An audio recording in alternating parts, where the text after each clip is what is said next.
우주 비행사는 우주에 없을 때 무엇을 할까요? 그들은 하루의 대부분을 훈련하고 수업을 듣고 공부하는 데 보냅니다. 따라서 우주선에 올라타고 지구 주위를 휘젓고 싶다면 당신은 우주 비행사가 적성에 맞지 않을 수도 있습니다. 우주 비행사는 광범위한 기술을 익혀야 합니다. 로켓 조종, 우주 산책, 우주 정거장 수리 및 기내 실험 모니터링과 같은 작업들은 누가 봐도 명백히 우주 비행사가 익혀야 할 기술들입니다. 이외에도 우주 비행사들은 오랫동안 문명과 떨어져 있어야 하기 때문에 추가적인 능력을 갖춰야 합니다. 그들은 기본적인 수술과 치과 치료를 수행하고 컴퓨터를 프로그래밍하며 전기 패널을 다시 배선하고 기자회견을 진행할 수 있어야 합니다. 또한 좁은 공간에서 24시간 함께 생활하면서 동료들과 잘 지내는 대인 능력도 필요합니다. 우주 비행사는 우주에서 발생할 수 있는 모든 위기에 대응할 준비가 돼 있어야 합니다. 400km 상공에서 지구를 공전할 때 119에 전화를 걸어 구조대원이 오기를 기다릴 수는 없을 테니까요. 우주에는 위험한 잠재적인 상황이 많이 있습니다. 예를 들어 우주선에서 유독 가스가 새기 시작하거나 화재가 발생할 수 있습니다.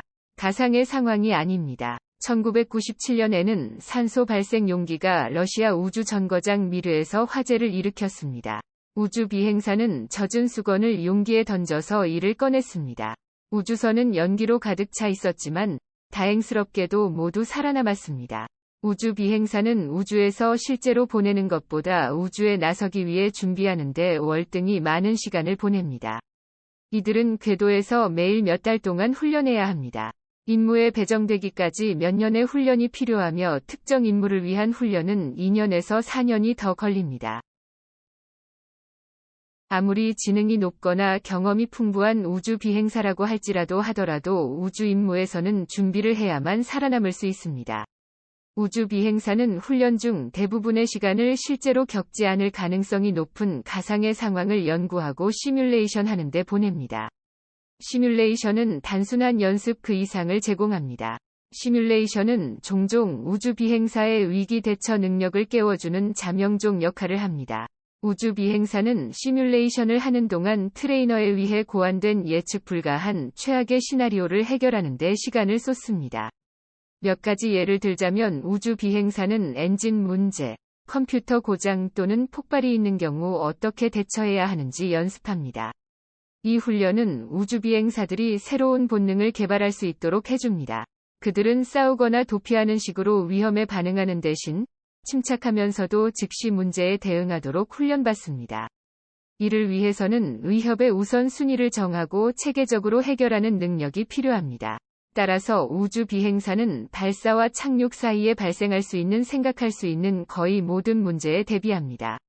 이는 그들이 예측 불가한 위기 상황에 대응하는 즉흥적인 기술을 쌓는 데 도움이 됩니다. 이 훈련은 지구에서도 유용합니다. 삶이 겪을 수 있는 불쾌한 장애물을 처리하기 위한 계획을 세우는 것은 매우 도움이 됩니다.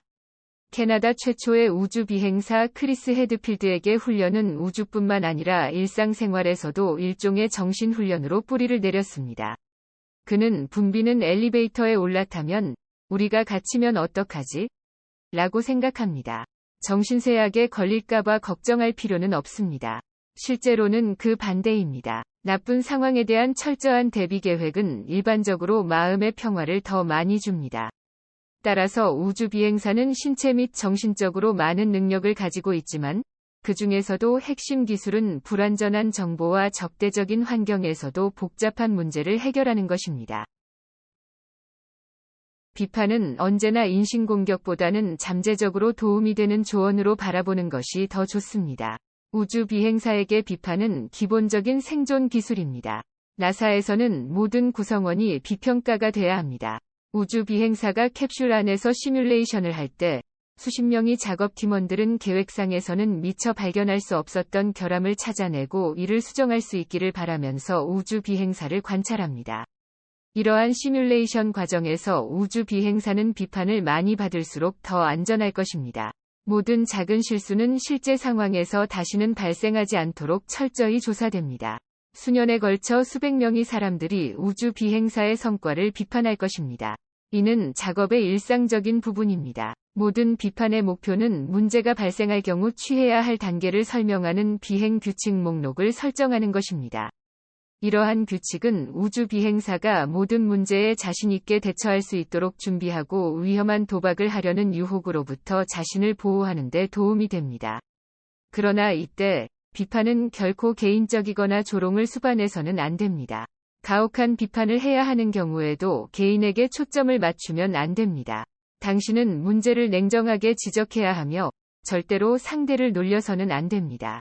이 규칙은 삶의 모든 영역에서 특히 우주 비행사들에게 유용합니다.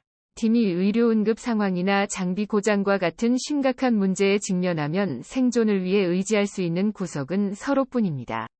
동료에게만 손을 뻗을 수 있는 위기 순간에 과거에 그를 조롱했기 때문에 그로부터 외면당하는 상황이 발생하길 원하는 사람은 없을 것입니다. 따라서 우주 사업을 하든 다른 업무에 종사하든 사람들이 건설적인 방법으로 실수로부터 배울 수 있는 환경을 조성하기 위해 노력해야 합니다. 팀의 구성원들은 누구도 기분이 상하지 않도록 주의하면서 실패로부터 배워야 합니다. 우주 비행사는 오랫동안 사랑하는 사람과 육체적으로 떨어져 있기 때문에 이들과 마음이 멀어지지 않도록 방법을 찾아야 합니다. 우주 비행 임무는 몇 달에 걸쳐 장기간 지속될 수 있습니다. 당연히 훈련과 임무에 필요한 장기간의 부재는 우주 비행사와 그 가족들에게 힘든 일입니다. 캐나다 최초의 우주 비행사인 크리스 헤드필드는 2007년부터 모스크바에서 매년 6개월 동안 훈련을 받았습니다. 그는 또한 미국, 일본, 독일, 캐나다 및 카자흐스탄에서 훈련했습니다. 그는 한 해 동안 약 15주만 집에 머물렀고 그동안 가족들의 생일과 휴일을 꽤 많이 놓쳤습니다. 그는 사실상 자신의 집에 방문객처럼 지내야 했습니다. 우주 비행사들은 이러한 어려운 시기를 예상하고 미리 가족들을 위해 배려하도록 노력해야 합니다. 마지막 임무를 수행하기 전에 헤드필드는 달력을 들고 자리에 앉아 앞일을 계획했습니다. 밸런타인데이에 가족과 함께할 수 없다는 사실을 알고 있는 그는 카드와 선물을 미리 준비해 이들이 아내에게 적절한 날에 도착할 수 있도록 한 것입니다. 또한 임무로 인해 아들의 16번째 생일을 놓칠 수밖에 없다는 것을 깨달았을 때 그는 아들을 위해 특별한 준비를 했습니다. 공개 인터뷰의 자리에서 그는 아들의 생일을 위해 세상에서 가장 큰 촛불인 로켓 엔진에 불을 켜 아들을 더 행복하게 만들 것이라고 말해 생일을 축하했습니다. 많은 사람들이 우주 비행사가 아니더라도 저마다 고된 직업을 가지고 있습니다. 이를 수행하기 위해서는 사랑하는 사람들을 위해 그들에게 보답하고 당신의 사랑을 온전히 전달할 수 있도록 노력해야 합니다. 몸은 멀리 떨어져 있어도 그들과 더 연결돼 있다는 느낌을 주고 당신이 항상 거기에 있을 수는 없지만 그들을 향한 당신의 사랑을 상기시켜야 합니다. 국제우주정거장은 축구장만한 크기의 무게는 100만 파운드가 넘습니다. 모듈이 너무 많고 광활한 나머지 하루 종일 우주선상에서 돌아다니더라도 다른 사람을 마주치지 못할 수 있습니다. 그렇다면 ISS에서의 삶은 실제로 어떤 느낌일까요? 우주선상의 삶의 질은 긴 요트 여행과 비슷합니다. 다만 지구로부터 멀리 떨어져 있고 흐르는 물이 없다는 점에서 차이가 납니다. 물이 덩어리로 뭉쳐서 떠내려가면 우주선의 정교한 장비를 망가뜨릴 것이기 때문입니다. 프라이버시와 신선한 농산물도 부족합니다. 위생 문제는 매우 기본적입니다. 당연히 뜨거운 물로 길게 샤워하는 기쁨도 누릴 수 없습니다.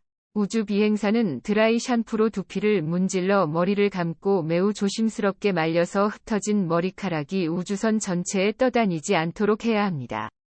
또한 우주 비행사는 근력을 유지하기 위해 하루에 2시간씩 운동을 해야 합니다. 그렇지 않으면 지구로 돌아올 때 서 있기조차 힘들 것입니다. 하루 종일 떠다니고 싶은 마음이 들 수도 있지만 매우 위험합니다. 재미는 제쳐두어야 합니다. 우주 비행사의 일은 매우 진지합니다. ISS는 주로 거대한 실험실 역할을 합니다. ISS의 우주 비행사들은 우주로 더 멀리 모험하는 방법을 연구하는 데 많은 시간을 할애합니다. 그들의 작업은 다른 분야에도 적용됩니다. 우주에서 수행된 실험과 연구는 의학과 로봇을 포함한 많은 분야에 영향을 미쳤습니다. 우주에서의 의학 실험을 통해 한 가지 유형의 골다공증을 예방하는 방법이 밝혀졌으며 원자력 발전소 내부에서 사용되는 일부 기계는 ISS용으로 개발된 기계를 기반으로 합니다. ISS에서 수집된 데이터는 구글 지도를 강화하는 데 기여했습니다. 임무를 마친 우주 비행사는 어떻게 지구로 귀환할까요? 그리고 지구에 도착한 우주 비행사들의 삶은 이전과 어떻게 달라질까요? 2011년 미국 우주왕복선이 서비스를 중단한 이래로 소유주 우주선은 ISS를 오가는 유일한 수단이 됐습니다. 그러나 소유주선의 착륙은 악명이 높습니다. 달에서 집으로 돌아오는 길은 무척 험난합니다. 대기권으로의 재진입은 기본적으로 우주선 안에서 1시간 내내 텀블링하는 것과 다름없습니다. 이를 경험한 거의 모든 비행사들이 재진입에 대해 극단적으로 부정적인 평가를 합니다. 예를 들어 유리 말렌첸코의 경우 2008년 소유주를 통해 착륙하는 동안 재진입 캡슐의 감속을 위해 설계된 낙하산에 불이 붙었고 결국 완전히 타버렸습니다. 다행히 탑승자들은 모두 생존했지만 의도한 목표 지점에서 멀리 떨어진 카자흐스텝에 추락했습니다. 추락한 그들은 연기에 이끌려 기웃거리던 현지인들을 만나게 되고 그들로부터 "어디서 오셨어요? 배가 난파됐나요?" 라는 질문을 받았다고 합니다. 착지에서 살아남은 후에도 우주 비행사의 몸은 지구의 중력에 다시 적응할 시간이 필요합니다. 일반적인 경험에 따르면 우주에서 보낸 하루를 회복하는 데 지구에서 하루가 걸립니다. 지구로 돌아가면 몸이 많이 늙어가는 느낌이 든다고 합니다. 무중력 상태로 공중에 떠다니는 데 익숙해지면 의자에 앉아 자신의 무게를 온전히 느끼는 것이 매우 불편합니다. 단점에도 불구하고 지구로 돌아가는 것은 변혁적인 경험이 될 수 있습니다. 많은 사람들은 우주 비행사가 우주를 본 후에는 지구에서의 삶이 지루할 것이라고 생각합니다. 캐나다 최초의 우주 비행사인 크리스 헤드필드는 오히려 반대였다고 말합니다. 그는 새롭고 고무적인 세계관을 가지고 활력을 되찾고 집으로 돌아갔다고 이야기합니다.